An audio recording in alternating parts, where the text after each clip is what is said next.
بسم اللہ الرحمن الرحیم۔ موسم سرما جاڑے کا موسم یعنی سردی کے موسم کو عربی میں فصل الشتاء کہا جاتا ہے۔ اس کا ذکر قرآن کریم میں ایک مرتبہ سورہ قریش میں ہوا ہے۔ لإِلاف قریش إِلَافِهِمْ رِحْلَةَ الشِّتَاءِ وَالصَّيْفِ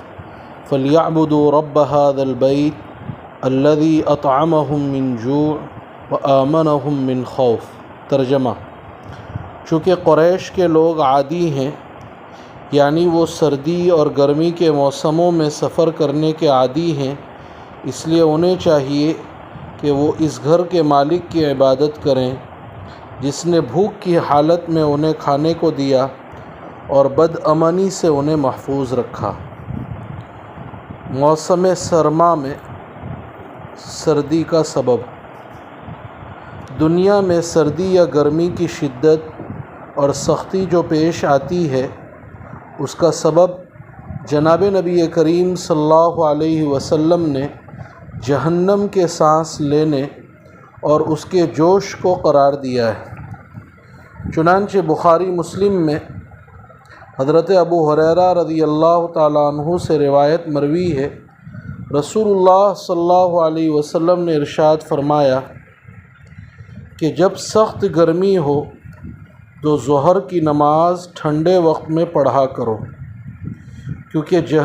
گرمی کی سختی جہنم کی لپٹ کی وجہ سے، بعض نے ترجمہ کیا جہنم کی پھنکار کی وجہ سے۔ پھر آپ صلی اللہ علیہ وسلم نے ارشاد فرمایا، جہنم نے اپنے رب سے شکایت کی، گویا میری تیزی بہت بڑھ گئی ہے، حتیٰ کہ میرے کچھ حصے نے کچھ حصے کو کھانا شروع کر دیا۔ یہ آگ ایسی چیز ہے کہ جب تک دوسری چیز ملتی رہتی ہے اس کو کھاتی رہتی ہے، اور جب کھانے کو اور کوئی چیز نہ ملے تو خود اپنے آپ کو کھانا شروع کر دیتی ہے۔ تو گویا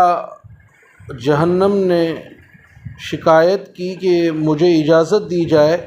کہ میں کس طرح اپنی گرمی ہلکی کروں، تو اللہ تعالیٰ نے اس کو 2 سانس لینے کی اجازت دی، ایک سانس سردی کے موسم میں اور ایک سانس گرمی کے موسم میں۔ لہذا جب تم شدید گرمی محسوس کرو تو وہ اس کا گرمی والا سانس ہے، اور جب تم زیادہ سردی پاتے ہو تو یہ اس کا سردی والا سانس ہوتا ہے۔ اس پر مشہور اشکال یہ ہے کہ سائنس کی روح سے گرمی سردی کا سبب سورج کا قریب یا ہم سے دور ہونا ہے، یعنی جب سورج ہم سے قریب ہوتا ہے تو گرمی ہوتی ہے، اور جب دور ہوتا ہے تو سردی ہوتی ہے، جبکہ حدیث میں گرمی کا سبب جہنم کی لپٹ اور اس کی پھنکار کو قرار دیا گیا ہے۔ اس کے جواب میں علماء نے بڑی لمبی چوڑی بحثیں کی ہے۔ کسی نے کہا ایک چیز کے ایک سے زائد اسباب ہو سکتے ہیں، لہذا ایک سبب سورج کا قریب اور دور ہونا اور دوسرا سبب جہنم کی لپٹ ہے، تو کوئی اشکال کی بات نہیں۔ بعض حضرات نے کہا حقیقت میں ایک سبب ہے اور ایک سبب کا سبب ہے، یعنی سورج کا قریب یا دور ہونا گرمی اور سردی کا سبب ہے، لیکن سورج میں گرمی جہنم سے آ رہی ہے، تو حدیث میں سبب بعید یعنی انتہائی سبب کو بیان کیا گیا ہے۔ لیکن پھر سوال پیدا ہوتا ہے کہ سورج میں گرمی جہنم سے آ رہی ہے اور سورج سے دنیا میں، تو پھر کیا وجہ ہے کہ ایک ہی وقت میں ایک علاقے میں سردی اور دوسرے علاقے میں گرمی ہوتی ہے؟ حضرت علامہ انور شاہ کشمیری رحمۃ اللہ علیہ نے اس کا جواب یہ دیا ہے کہ جہنم کو اللہ تعالیٰ نے 2 سانس لینے کی اجازت دی، یہ دونوں صرف باہر کی طرف نہیں بلکہ ایک سانس اندر کی طرف اور دوسرا سانس باہر کی طرف۔ تو جب جہنم اندر کی طرف سانس لیتی ہے تو وہ ایک علاقے سے گرمی کھینچ لیتی ہے، اس لیے وہاں سردی ہو جاتی ہے۔ اور جب باہر کی طرف سانس لیتی ہے تو جس جگہ گرمی پھینکتی ہے، سانس پھینکتی ہے، وہاں گرمی ہو جاتی ہے۔ شیخ الاسلام حضرت مفتی محمد تقی عثمانی صاحب رحمۃ اللہ علیہ فرماتے ہیں، سیدھی صاف اور بے غبار بات یہ ہے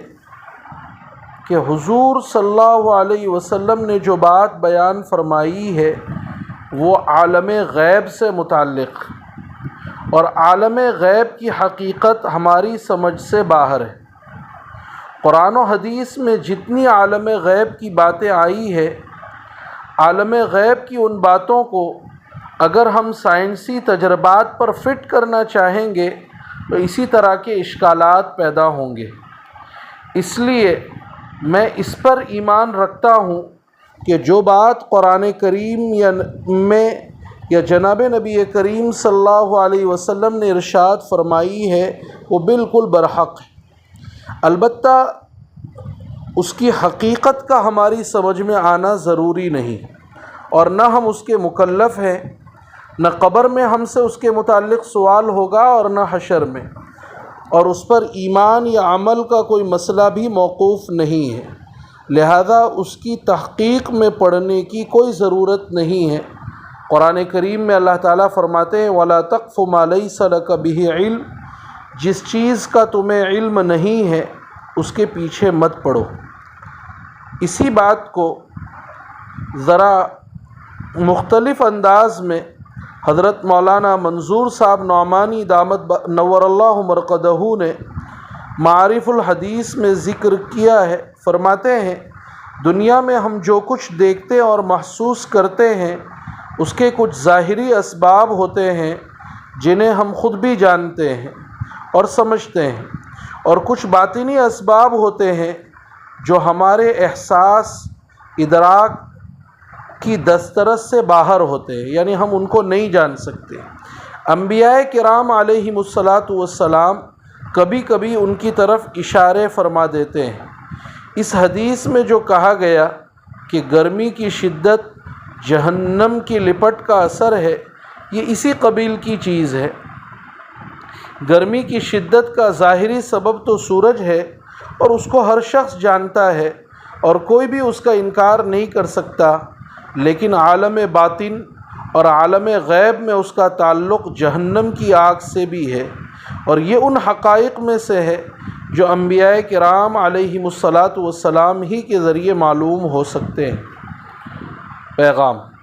جس طرح دنیا میں بہت زیادہ دھوپ اور گرمی انسانوں کے لیے مصیبت بن جاتی ہے، اسی طرح موسم سرما میں سردی کا اعتدال سے نکل جانا بھی سخت تکلیف کا باعث ہوتا ہے۔ گرمی اور سردی یہ اللہ کی قدرت کے دو مظاہر ہیں، ان کے ذریعے اللہ تعالیٰ انسانوں کو عذاب بھی دیتا ہے۔ عموماً گرمیوں میں تو اس کا احساس ہوتا ہے، لو کی تپش اور دھوپ کی سختی سے لوگوں کو جہنم کی ہولناک یاد آ جاتی ہے، لیکن سردیوں کی بہت زیادہ شدت ذہن و دماغ کو اس طرف نہیں لے جاتی، جبکہ قرآن کریم میں اللہ تعالیٰ نے جنتیوں کو جنت میں ملنے والے سکون اور راحت کا تذکرہ کرتے ہوئے سورہ دہر کی 13 نمبر کی آیت میں فرمایا متکئین فیہا علی الارائک لا یرون فیہا شمسا ولا زمہریرا۔ ترجمہ: وہ ان باغوں میں آرام دہ اونچی نشستوں پر تکیہ لگائے بیٹھے ہوں گے جہاں نہ وہ دھوپ کی تپش دیکھیں گے اور نہ کڑاکے کی سردی۔ اس آیت میں اللہ تعالیٰ نے فرمایا ہے کہ جنت میں جنتیوں کو سردی اور گرمی کی تکلیف سے اللہ محفوظ رکھے گا اور وہاں کا موسم انتہائی خوشگوار اور معتدل ہوگا۔ آیت میں جو زمہریر کا لفظ آیا ہے اس سے متعلق رئیس المفسرین عبداللہ ابن عباس رضی اللہ تعالیٰ عنہما سے منقول ہے، بے شک جہنم کا ایک عذاب ایسا ہوگا جس میں ٹھنڈک ہی ٹھنڈک ہوگی، اور وہ زمہریر ہے جس میں سردی کی شدت کی وجہ سے ہڈیوں سے گوشت گر جائے گا، حتیٰ کہ لوگ جہنم کی گرمی کی فریاد کریں گے۔ اسی طرح مجاہد رحمۃ اللہ علیہ سے منقول ہے زمہریر وہ شدید ٹھنڈک کا عذاب ہے جس کی ٹھنڈک کو چکھنے کی بھی لوگوں میں طاقت نہیں ہوگی۔ غرض یہ کہ جس طرح ہولناک آگ جہنم کا ایک عذاب ہے، اسی طرح خطرناک سردی بھی جہنم کے عذاب ہی کی ایک قسم ہے۔ جہنمیوں کو جہنم میں مختلف قسم کے عذابات دیے جائیں گے۔ دنیا کی شدید سردی انسانوں کو جہنم کی سردی کی یاد دلانی چاہیے، اور اس کے نتیجے میں جس طرح وہ ظاہر بدن کو سردی کی شدت سے بچانے کے لیے اسباب جمع کرتے ہیں اور کوشش اور فکر میں لگے رہتے ہیں، کوئی سویٹر پہنتا ہے، کوئی موزے پہنتا ہے، اسی طرح انسان کو چاہیے کہ آخرت کے سخت ٹھنڈے عذاب سے بھی بچنے کی کوشش کرے اور اس کے لیے وہ اعمال کرنے کی فکر کریں جس سے